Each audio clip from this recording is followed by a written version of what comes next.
Best training, zero fees, embedded systems, scholarship test ద్వారా 100% free seat సాధించండి. మా నాన్న పెట్టిన పేరు రామన్న, కానీ ఈ రోజు నుంచి నా పేరు రావణ. ఆయన మూలంగా దానాలు పొంది, భూదానాలు పొంది, అన్నదానాలు పొంది ఆయన కన్ను మూసిన రోజు కన్నీటి విట్కూరు చెప్పలేకపోయిన ప్రతి వాడి బ్రతుకు కన్నీటి పాలు చేస్తా. అవసరం సృష్టికి తల్లి, అనుభవం తెలివికి తండ్రి. ఇది నా తండ్రి చావు నాకు నేర్పిన గుణపాఠం. వెంకన్న, ఆయన దానం చేసిన వేలాది ఎకరాలు తిరిగి తెస్తాను. సూది మన మోపినంత నేల కూడా వదలను. అప్పటి వరకు మా నాన్న మొరతాడే నా మెడతాడు. నన్ను ఎందుకు అరెస్ట్ చేస్తున్నారు? లోకేశ్వరం చంపినందుకు అరెస్ట్ చేస్తున్నాం. నేను అతను తప్పుడు పెట్టి అతని స్వహస్తాలతో రాసిన ఉత్తరం. దీనికి అతను తల్లే సాక్ష్యం.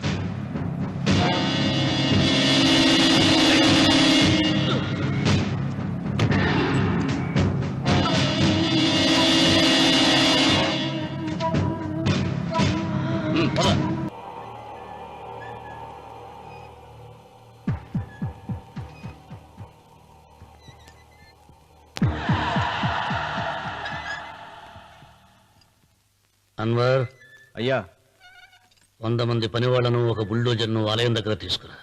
దాన్ని పడగొట్టించాలి. ఒరే రావుడు, అబ్బాయి పెళ్ళయ్యేంత వరకు ఆగమన్నారు, అంగీకరించాను. ఇప్పటికి ఆగే ప్రసక్తి లేదు. దేవుడు జోడికి వెళ్తే మహాపాపం రా. దేవుడా? వాడి పేరేంటి? శివుడు. మరి బ్రహ్మ, విష్ణువు, రాముడు, కృష్ణుడు, వినాయకుడు, సుబ్రహ్మణ్యం, లక్ష్మి, సరస్వతి, పార్వతి వాళ్ళు దేవుళ్లే. అల్లా, క్రీస్తు వాళ్ళు దేవుళ్లే.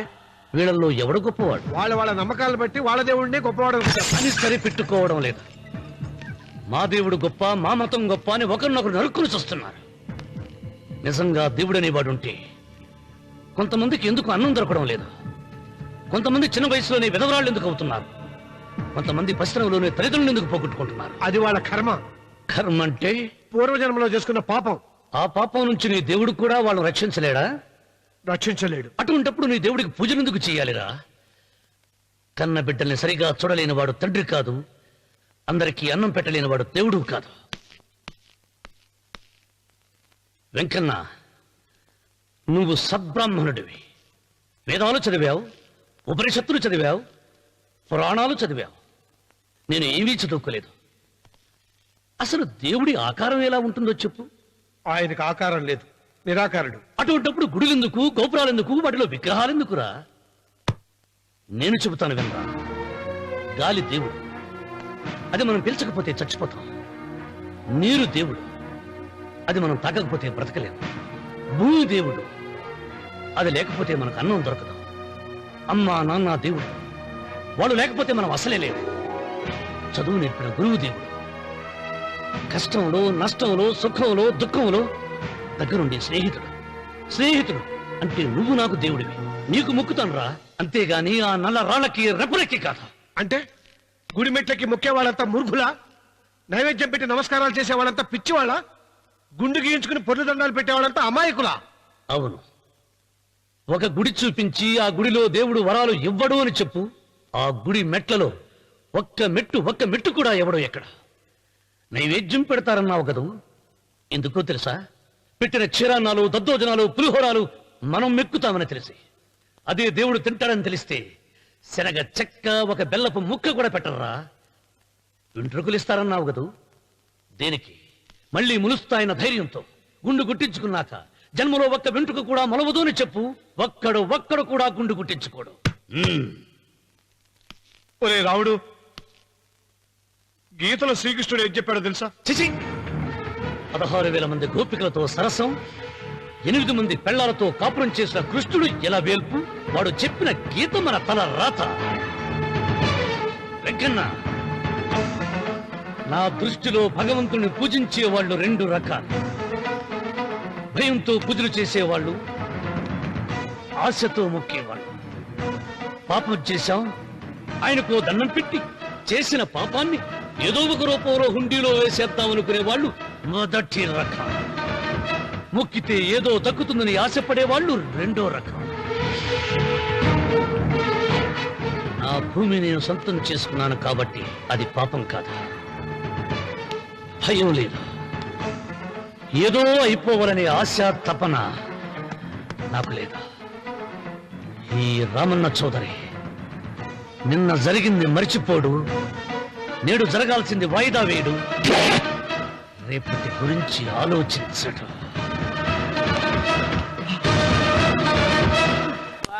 వాస్తు పురుష దేవతాభ్యో నమః. ధ్యాయామి, ధ్యానం సమర్పయామి, ఆవాహయామి,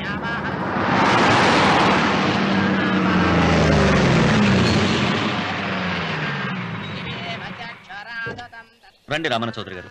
నా పేరు వెంకట్రావు, నేను సివిల్ ఇంజనీర్ని. మీరు ఎంతో గొప్ప మనసుతో బోల్డ్ అంత పొలం పోగొట్టుకుని 6 మైళ్ళ రోడ్డు వేద్దాం అనుకున్నారు. కానీ ఇప్పుడు మీ పొలంతో అవసరం లేకుండా గవర్నమెంటే రోడ్డు శాంక్షన్ చేసింది. ఆ ఆలయం కూడా పడగొట్టక్కర్లేదండి. చెరువుకు అడ్డంగా వంతెన నిర్మిస్తున్నారు. 2 మైళ్ళ దూరం కూడా తగ్గుతుంది.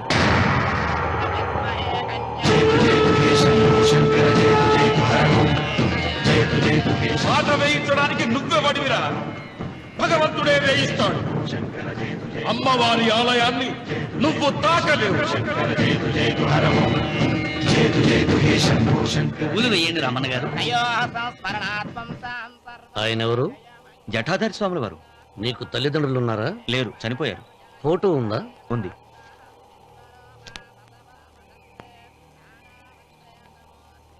తల్లిదండ్రులను పూజించు, బాగుపడతావు. జడలు నిసాలు ఉన్నవాళ్ళు కాదు.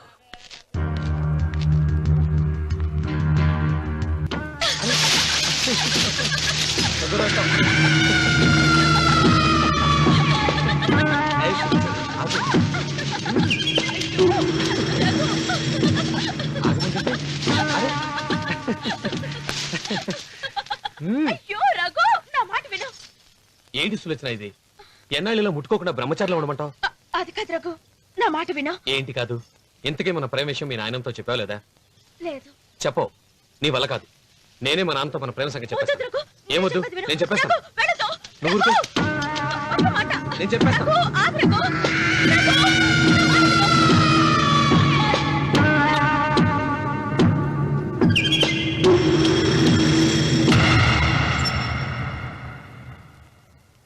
నువ్వా? నేనే. ఎందుకొచ్చావు? నువ్వు మా నాన్నని చెప్పిన రాక్షసుడివి అంటావు. వెంటనే వెళ్ళకపోతే నిన్ను చంపేస్తాను అంటావు కదమ్మా.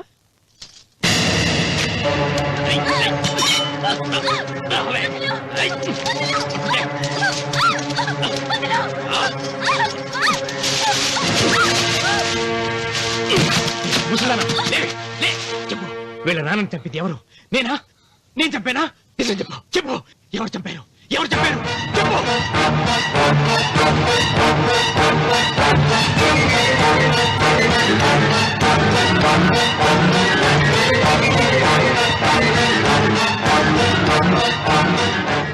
ఇన్నాళ్ళు ఈ నిజం ఎందుకు చెప్పలేదు? నీ ప్రాణం కాపాడడానికి. నీకు నిజం తెలిస్తే నిన్ను చంపేస్తాడేమోనని భయంతో నీకు చెప్పుండదు. పాపానికి ప్రాయశ్చిత్తం కావాలమ్మా. దానికి మార్గం నేను చెప్తాను. మనం ప్రతీకారం తీర్చుకోవాలి. నీకు రఘు దక్కేలా నేను చేస్తాను. నీ తండ్రి చావుకి పగ తీరేలా చేస్తాను. ఆలోచించు.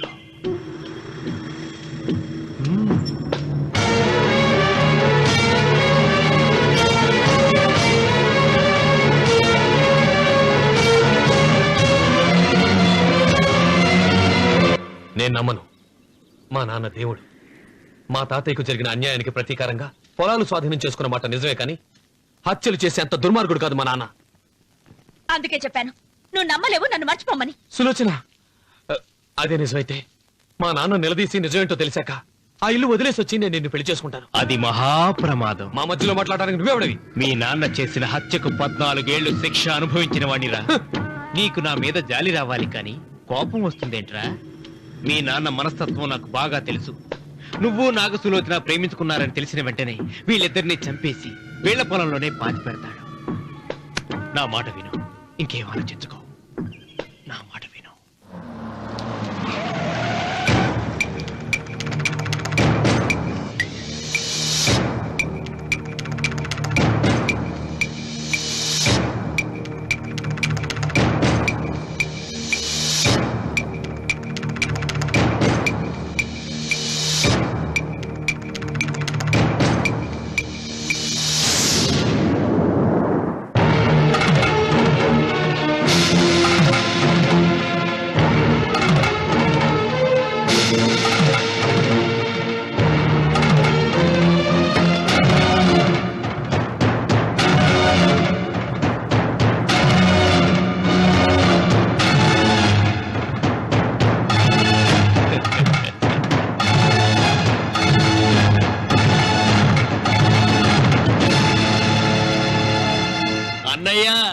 నమస్కారం. వీధి గుమ్మం వైపుకైతే నువ్వు రావని పెరటి గుమ్మం వైపుకు నేనే తీసుకుని వచ్చాను. మీ నాన్న ఇచ్చే ముష్టి డబ్బుతో బ్రతికే నాగసులోచనని ప్రేమించావు. మీ నాన్న ఈ పెళ్లికి ఒప్పుకోడు కదరా అన్నాను. లేచిపోతాం అన్నాడు. లేచిపోతే మీ నాన్న పరువు ఏమవుతుందని నేనే దగ్గరుండి ఈ పెళ్లి జరిపించానన్నయ్యా. వాళ్ళ నాన్నను చంపిన పాపానికి ఈ మాత్రం పుణ్యం చేయాలి కదా. వాళ్ళ నాన్నని ఎవరు ఎక్కడ ఎలా చంపారన్నది నేను ఎవ్వరితో చెప్పలేదు. నీ బాధ నాకు అర్థమైంది అన్నయ్య, నీ బాధ నాకు అర్థమైంది. రేయ్, ఏంట్రా అలా చూస్తూ నిలబడ్డారు? వచ్చి కాళ్ళ మీద పడి ఆశీర్వాదం తీసుకోండి.